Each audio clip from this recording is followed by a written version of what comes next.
He's the youngest president in Africa, but what he has achieved in just 3 years is extraordinary. We're talking about achievements that leaders with decades in power haven't even touched. His name is Ibrahim Traoré. It might sound like an ordinary name, but in the halls of Western power, that name is causing absolute confusion. And right now, I'm going to show you exactly why. We are diving deep into 5 factories Traoré's government has launched in Burkina Faso. Most of these are already operational, but this is not your average industrial tour. Pay attention. The 4th and 5th factories on this list, they're unusual. Why? Because all the African presidents who tried to build them were killed.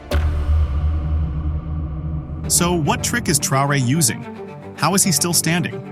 And how much trust should we really have in any of it? You are going to want to stay with us until the end to understand this. Let's get into it. Ibrahim Traoré understood something very early on. A country can never develop if it doesn't produce its own basic necessities. And one of the most fundamental necessities is cement. Think about it. The richest man in all of Africa, Aliko Dangote. How did he build his staggering fortune? A fortune estimated at over $30 billion? It wasn't just oil. It wasn't just tech. It was cement. Burkina Faso realized they would never implement their projects, never truly build their future, if they had to import the very pillar of construction. This might sound basic, but you cannot build a nation without it. Your roads, your hospitals, your schools, nothing gets built without cement. Traoré understood this secret, and he made his move. In March 2025, this factory was officially inaugurated, the Sino-Burkinabè Industrial Cement Company, CISINOB. This was not a small project. This was a $42 million partnership built with Chinese technology, and it is already working. Right now, it's pumping out 750,000 tons of cement per year.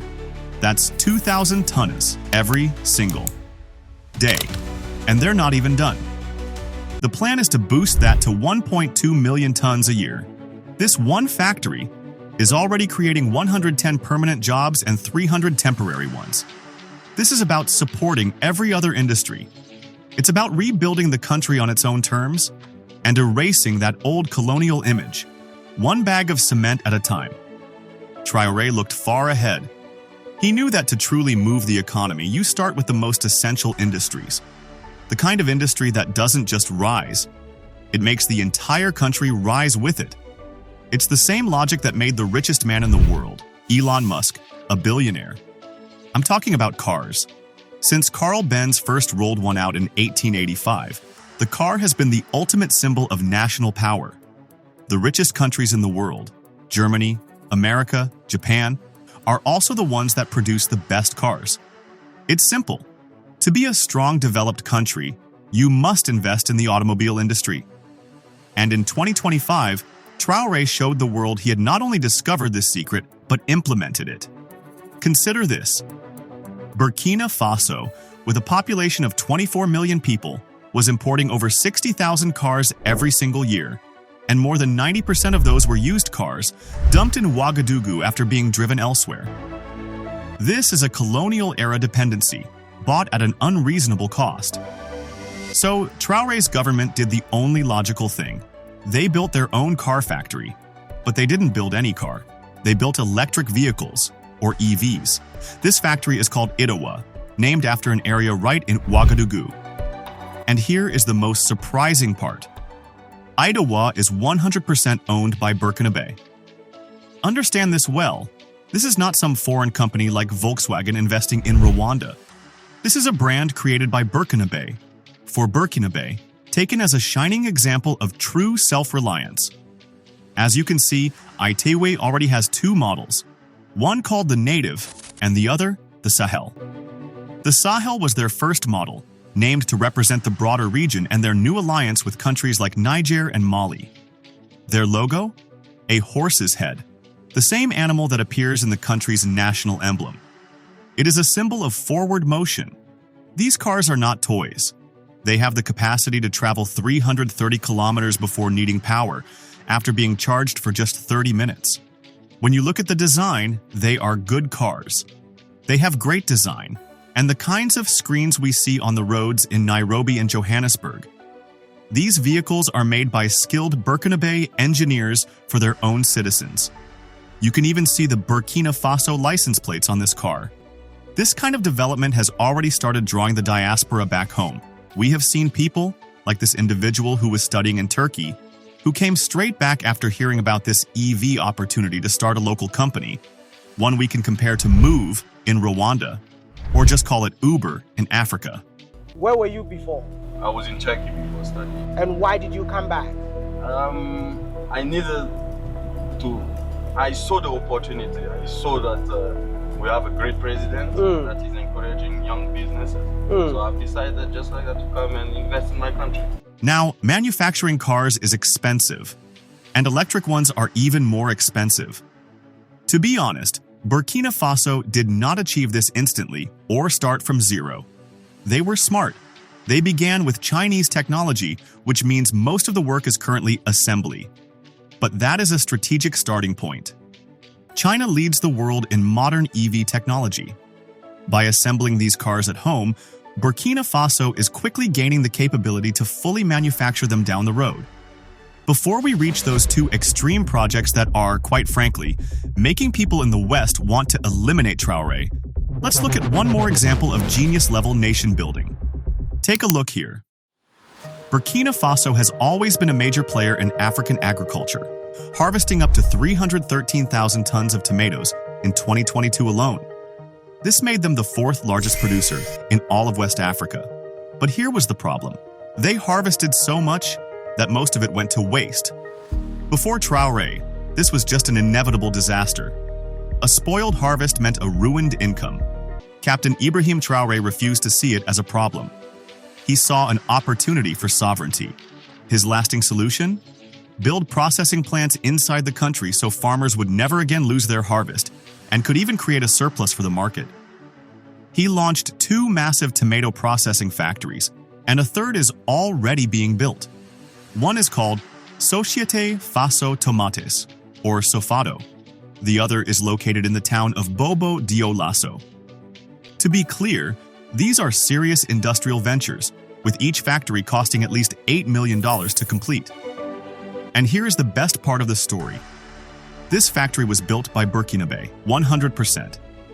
They themselves testify to this here. 100% owned, founded by the people of Burkina Faso from inside and from abroad. What do you mean by that? 100%. These facilities are already operational, providing immediate employment for more than 150 people and benefiting tens of thousands of local farmers. You can even see Traoré himself out in the farm, emphasizing the agricultural offensive.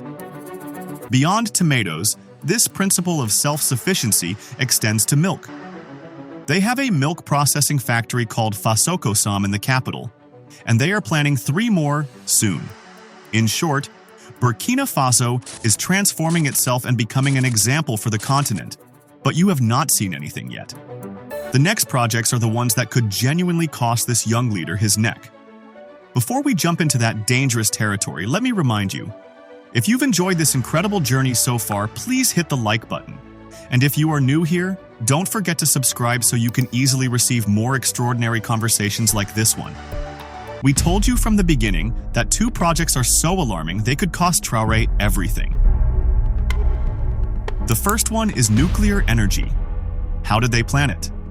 Back in 2023, Burkina Faso signed a memorandum of understanding with the Russian state atomic company Rosatom.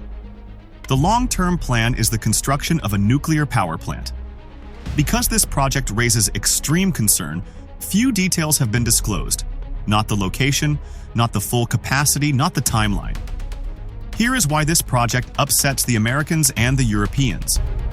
The first reason is that this is being done by Russians. Russia is aggressively moving to dominate the global nuclear energy market, starting right here in Africa.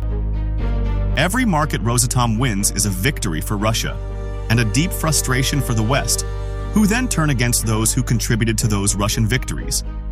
Here, I'm talking about Traoré.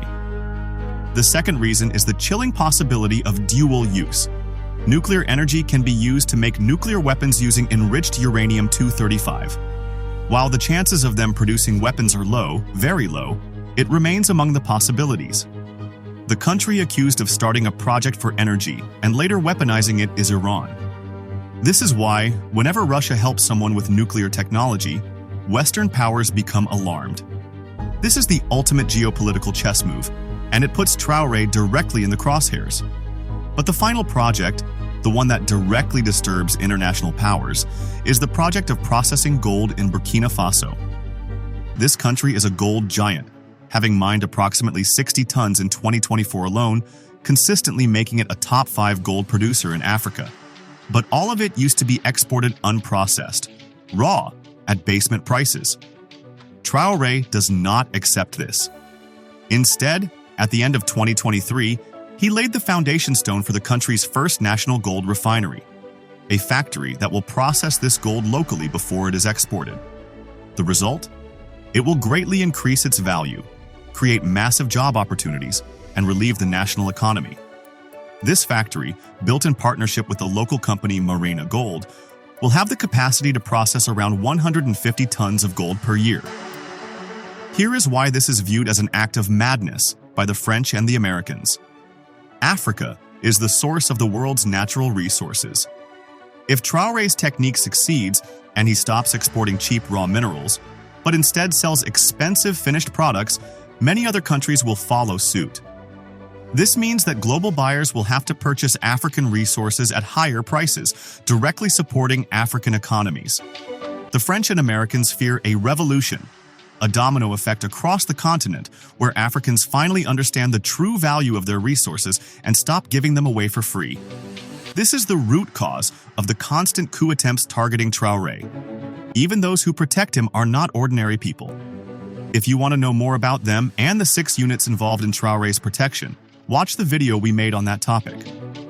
If this gold strategy succeeds, it will cause producers like Ghana, one of the top 10 gold producers in the world, to begin processing their gold domestically as well, which would immediately affect the global market.